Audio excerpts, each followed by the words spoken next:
Hi Cancer, welcome to the full moon in Sagittarius reading for May 23rd, 2024. Full moons close out cycles.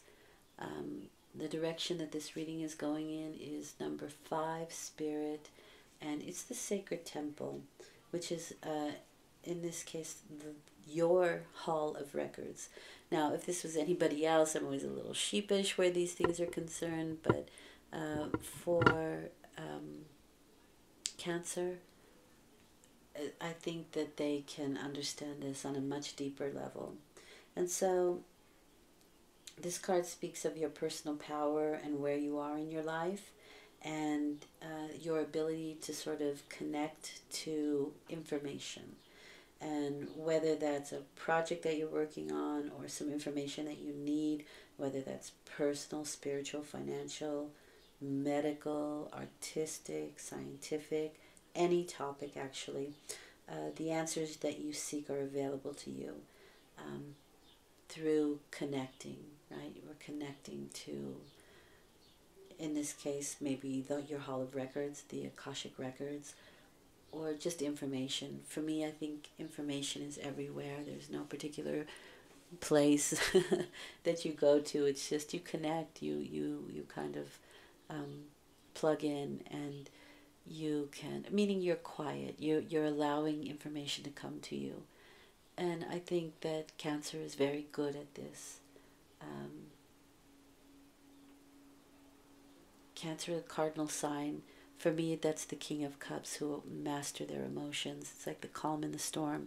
So when you can quiet your mind, you're connected and information flows, right? That's everything is information. And so you can be receiving some interesting information at this time that you're looking for, that you need. So let's see what that may be. This is the direction that your reading is going in. Um, Sagittarius, anyway, is a very philosophical sign, and they are expansive. And so this may be about expanding your world, expansive information, that sort of thing. The first column is where you find yourself at the time of the full moon, or what it is that you are closing out at this time. Like I said, full moons close out cycles. The second column is you, how you behave, what you're thinking, what you're doing, um, what you're spending with that Nine of Pentacles. Very money-oriented cards.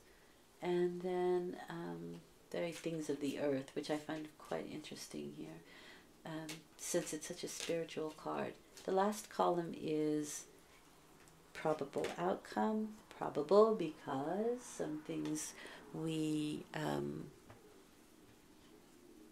can change, and some things are meant to be experienced. We came here to experience them, always for our growth. All right, Cancer.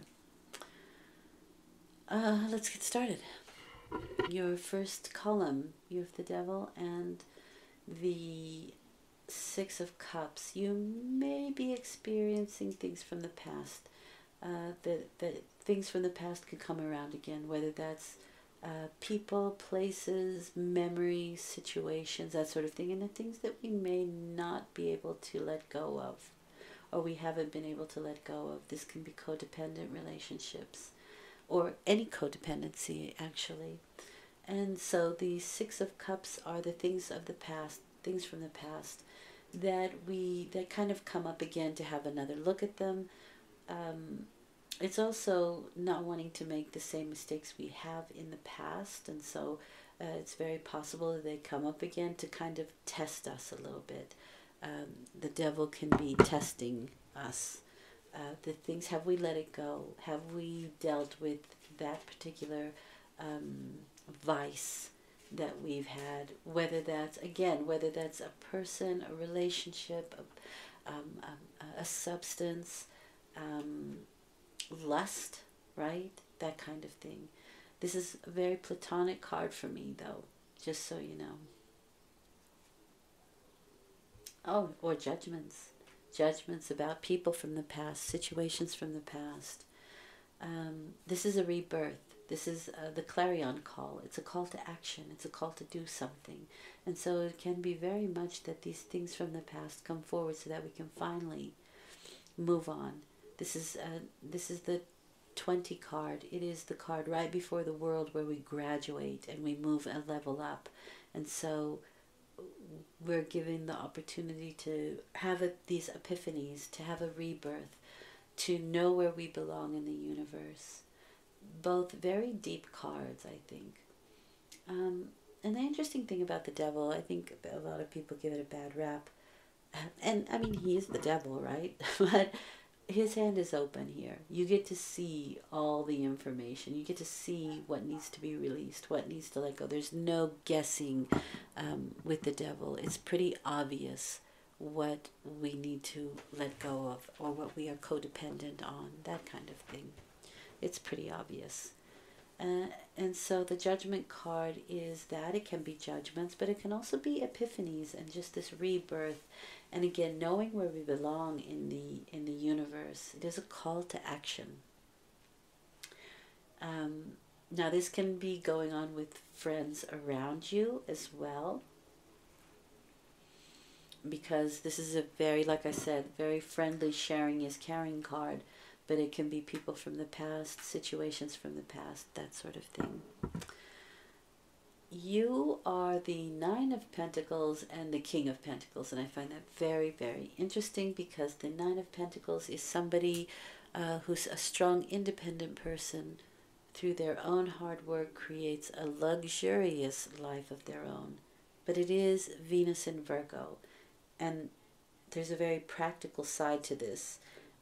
In relationships, what we look for is the person that can help us on a practical level, meaning that if it's a romantic relationship, for example, it's not about the big gestures. It's about the person who can get up from the table, help you clear the table, stand there while you're doing dishes, or dry while you're doing the dishes. This is a very practical things that show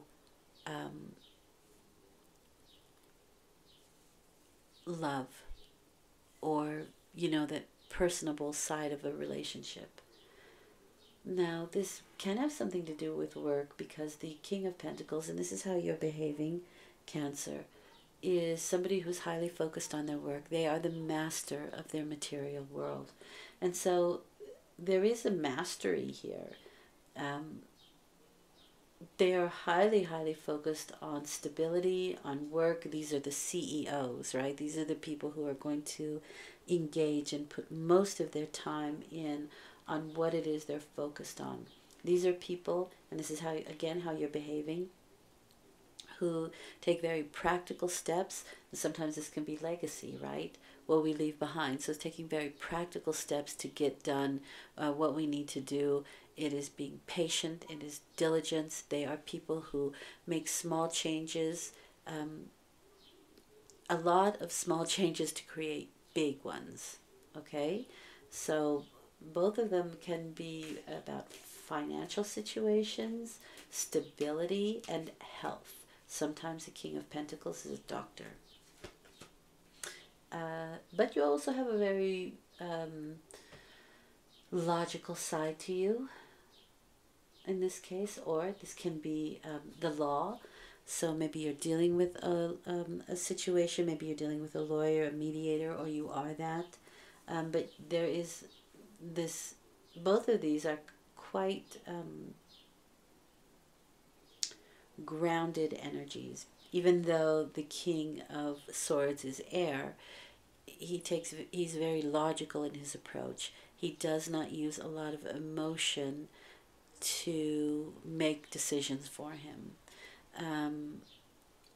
So it's being very clear-headed. Facts and figures, right, are what's kind of going to get you where you need to go here. Very interesting, though, because it's this, like I said, this is such a spiritual card. It's so non-logical and completely ungrounded, right? It's very spiritual. It's connecting to the universe. It's going out in that direction, and yet you have these very logical cards, these very earthbound cards, and these very financial and physical cards. I find that very, very interesting. But it seems to be the approach you're going to take in this situation, which is very possible what the universe is asking you to do, right? Maybe that's the information that comes your way through the universe, through the aether. Okay, and the outcome then is very much the moon, which can be your psychic and intuitive impressions that you receive.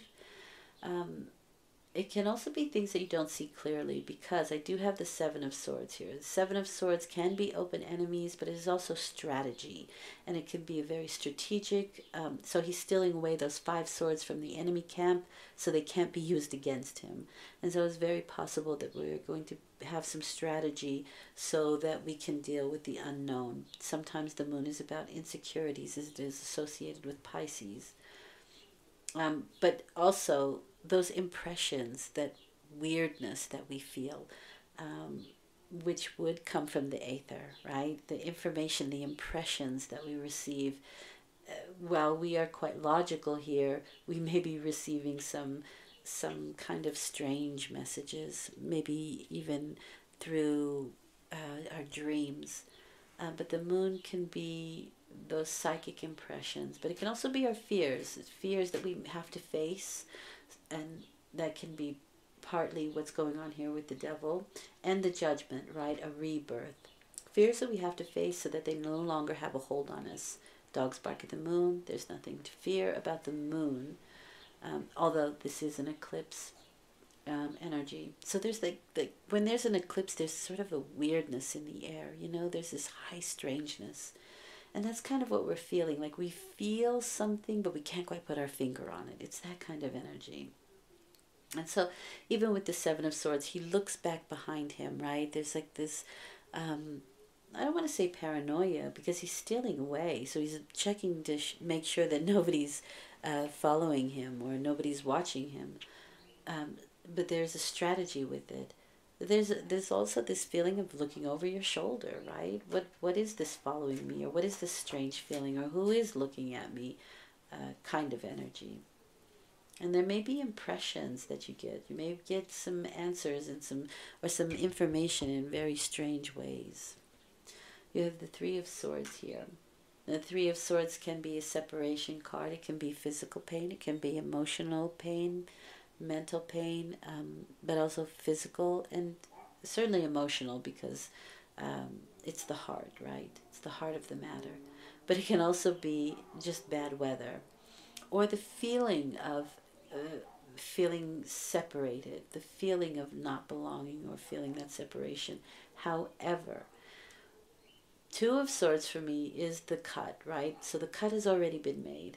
Three of Swords is rebuilding, renewing, and restructuring after a period of difficulty, after dealing with this stuff. And so I think that's what the strategy is about. Even though there are fears, even though there may be things that we don't understand, or we have these impressions, or we just can't quite put our finger on it, there is this Three of Swords card, which is rebuilding, restructuring, renewing energy. There may be some bad weather around with that Three of Swords, and sometimes like if there's a tornado or if there's an earthquake coming, animals know it first because they can tap into that kind of energy, right? They are part of the web, as are we, but we don't always acknowledge that because we are very down to earth, right? We're very busy with other things and we're not paying attention. But I think in this case you can get some impressions of things that can be happening around you. Interesting, very interesting.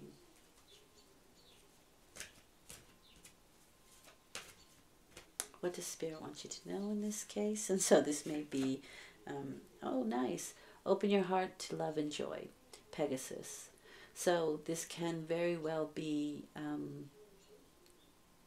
codependent relationships that we're letting go of, right? The judgment is, okay, enough of that. I'm done with it. We make our separation. But in doing so, we open our heart to something new, to something better.